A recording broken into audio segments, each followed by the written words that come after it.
Revelação de Jesus dada a João o profeta. No primeiro vídeo, exploramos como João compôs essa profecia apocalíptica como uma carta circular enviada a 7 igrejas na Ásia Menor, para desafiar e confortar esses cristãos que sofriam de apatia e perseguição sob o Império Romano.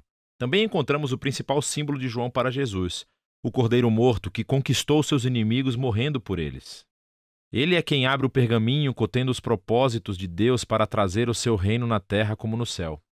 A abertura do pergaminho trouxe juízos de advertência, como as pragas do Egito. E como o faraó, as nações não se arrependeram. E então João introduziu o exército multiétnico do Cordeiro. E o pergaminho aberto revelou a sua missão estranha. É seguir o Cordeiro, dando testemunho da justiça e misericórdia de Deus perante as nações bestiais, mesmo que isso os mate. E eles conquistarão a besta, dando a sua vida, tal como o Cordeiro fez, e isso levará as nações ao arrependimento. No restante do livro, João completará seu retrato dessa besta e a sua guerra contra o povo de Deus e como toda a história termina. Após as 7 trombetas, João interrompe a batida de tambores das 7 com uma série de visões que ele chama de sinais. A palavra significa literalmente símbolos, e esses capítulos estão cheios deles. Essas visões exploram a mensagem do pergaminho aberto com maior profundidade. A primeira revela a batalha espiritual cósmica que está por trás do sofrimento das 7 igrejas sob perseguição romana. É uma manifestação desse antigo conflito que começou em Gênesis capítulo 3. A serpente, que representa a fonte de todo o mal, é descrita aqui como um dragão. Ataca uma mulher e a sua semente. Eles representam o Messias e o seu povo. Então, o Messias derrota o dragão através de sua morte e ressurreição e é lançado à terra. Lá o dragão inspira o ódio e a perseguição do povo do Messias. Mas eles vão conquistar o dragão resistindo à sua influência, mesmo que isso os mate. João está tentando mostrar às igrejas que nem Roma, nem nenhuma outra nação ou humano é o verdadeiro inimigo. Há poderes espirituais obscuros em ação, e os seguidores de Jesus anunciarão a vitória de Jesus permanecendo fiéis e amando seus inimigos como o Cordeiro morto. A próxima visão de João reconta a história do mesmo conflito, mas dessa vez no simbolismo terreno das visões animais de Daniel. João vê 2 animais empoderados pelo dragão. Um deles representa o poder militar nacional que conquista através da violência. A outra besta simboliza a máquina de propaganda econômica que exalta esse poder como divino. E essas bestas demandam fidelidade total das nações, e isso é simbolizado por levar a marca da besta e o seu número, 666, na testa ou na mão. Agora, esta é uma imagem infame e você não descobrirá seu significado lendo manchetes de notícias. João está fazendo uma clara referência hebraica ao Antigo Testamento aqui. Primeiro de tudo, essa marca é o anti-Shema. A escrita na testa e na mão é uma referência clara ao Shema, uma antiga oração judaica de fidelidade a Deus encontrada no livro de Deuteronômio. Essa oração também foi escrita na testa e na mão como um símbolo de dedicar todos os seus pensamentos e ações ao único Deus verdadeiro. Mas agora, as nações rebeldes exigem a sua própria fidelidade e forçam todos a decidir quem eles seguirão. Depois, há o número da besta que fascina os leitores há milhares de anos. Mas isso não era um mistério para João. Ele falava hebraico e grego, e as letras hebraicas também eram números. Se você soletrar as palavras gregas Nero, César e a palavra besta em hebraico, cada uma delas equivale a 666. Agora, João não está dizendo que Nero foi o único cumprimento dessa visão. Nero é apenas um exemplo recente do padrão antigo estabelecido por Daniel, que as nações se tornam bestas quando exaltam seu próprio poder e segurança econômica como um falso deus e exigem fidelidade total. Então, a Babilônia era a besta na época de Daniel. Mas isso foi seguido pela Pérsia, seguido pela Grécia, e agora nos dias de João, Roma. E assim por diante para qualquer nação posterior que age da mesma maneira. Em oposto às nações bestiais e o dragão está outro rei, o Cordeiro morto. Ele está com seu exército, que deu sua vida para segui-lo. E da Nova Jerusalém, seu cântico de vitória vai para as nações, naquilo que João chama de Evangelho Eterno.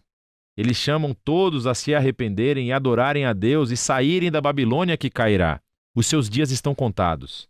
Então, João tem uma visão do juízo final.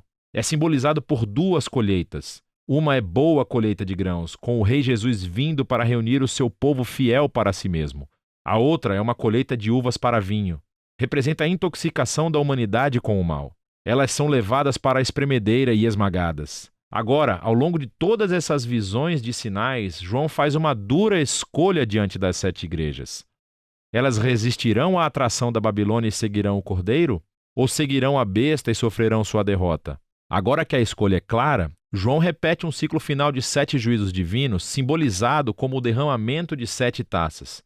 Sabemos pelo pergaminho do cordeiro e das visões de sinais que muitos entre as nações se arrependem. Mas, como as pragas do Êxodo são repetidas e derramadas pelas taças, há muitas pessoas que não se arrependem. Elas resistem e amaldiçoam a Deus como fez Faraó. E assim, tudo leva à 6ª taça, com o dragão e a besta. Eles reúnem as nações para fazer guerra contra o povo de Deus em um lugar chamado Armagedon. Isso se refere a uma planície no norte de Israel, onde muitas batalhas foram travadas por Israel contra nações invasoras. E algumas pessoas pensam que essa 6ª taça se refere a uma futura batalha.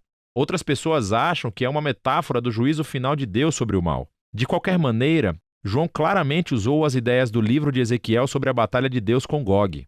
Gog era o símbolo de Ezequiel das nações rebeldes reunidas diante de Deus para enfrentar seu juízo. E é isso que vem na 7ª taça. É a 4ª e a última representação do dia do Senhor, quando o mal é derrotado entre as nações de uma vez por todas. Agora, João desembrulhou completamente a mensagem do pergaminho não selado do Cordeiro. E agora ele volta para expandir 3 temas-chave que foram apresentados anteriormente: a queda da Babilônia, a batalha final para derrotar o mal e a chegada da Nova Jerusalém. E cada um deles explora a vinda final do reino de Deus de um ângulo diferente. Então, primeiro, a queda da Babilônia. Um anjo mostra a João uma mulher deslumbrante que está vestida como uma rainha, mas ela está bêbada com o sangue dos mártires e de todas as pessoas inocentes. Ela está montando a besta dragão que estava nas visões e nos sinais. É um símbolo das nações rebeldes. Ela é chamada de Babilônia, a prostituta. Os símbolos detalhados dessa visão seriam muito claros para os primeiros leitores de João. Ele está personificando o poder militar e econômico do Império Romano, mas também está fazendo mais. Nessa visão, João misturou palavras e imagens de cada passagem do Antigo Testamento sobre a queda da antiga Babilônia, Tiro e Edom.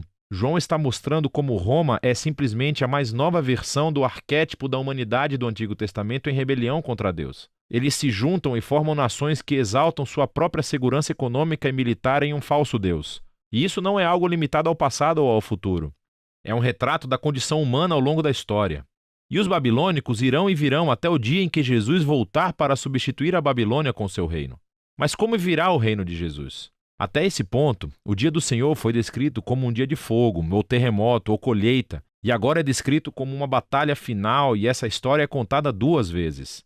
Isso resulta na vindicação dos mártires. Agora, João nos leva de volta à 6ª taça, onde as nações se reuniram para se opor a Deus e de repente Jesus aparece. Ele é o grande herói. Ele é a palavra de Deus cavalgando em um cavalo branco e está pronto para conquistar o mal do mundo.